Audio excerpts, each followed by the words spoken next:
काय सांगाल, विजयाकडे वाटचाल केलेली आपण काय पहिली प्रतिक्रिया?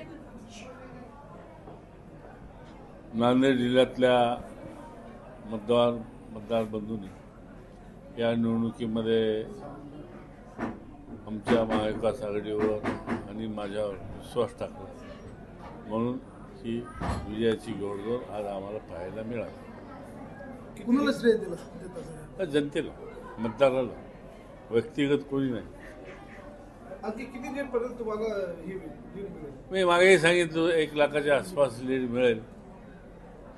त्या अंदाजांना चालली आता आमची लीड जवळपास. समोर भाजपा आणि तुम्ही असं काही वाटत होतं का?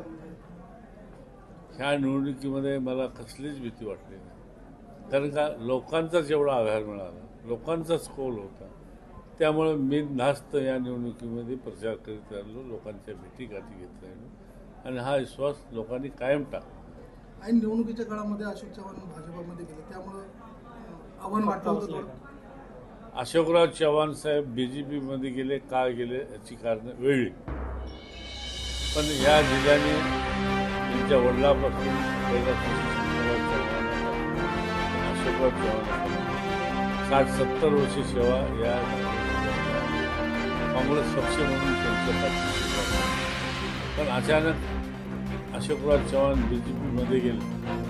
त्यांना वाटतं असेल की मी इकडं गेलो म्हणजे सगळी जनता माझ्या पाठीशी, पण त्यांची ही अपेक्षा खोल ठेवली असं या ठिकाणी दोन्ही फॅक्टर कामाला आला.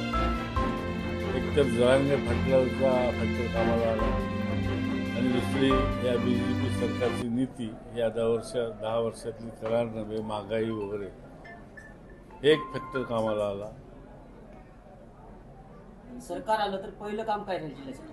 सरकार आलं तर या जिल्ह्यातल्या ज्या काही त्रुटी असतील, नांदेड शहराच्या दृष्टीने असेल, रस्ते वाहतुकीचा प्रश्न आहे, नांदेड शहरामध्ये ड्रेनेज नालीचा प्रश्न आहे, पाणी पाहिलं तर आपण बघतो रस्ते तुंब भरतात, ग्रामीण भागामध्ये कुठं तळ्याचा प्रश्न आहे, आणखी कुठल्या अनेक सुशिक्षित बेकारांचा प्रश्न आहे.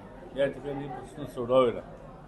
देशभरामध्ये काँग्रेसने चांगली मुसंडी मारलेली आहे, काय सांगा?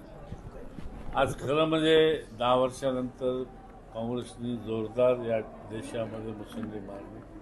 त्याबद्दल ज्या लोकांनी काँग्रेसला पाठबळ दिलं त्या ठिकाणी मी व्यक्तिशः त्यांचे आभार मानतो. आणि जे राहुल गांधी आमचे नेते यांनी जी मेहनत घेतली त्यांचे सुद्धा मी या ठिकाणी आभार मानतो. न्यूज देखने के लिए हमारे चैनल को लाइक और सब्सक्राइब कीजिए.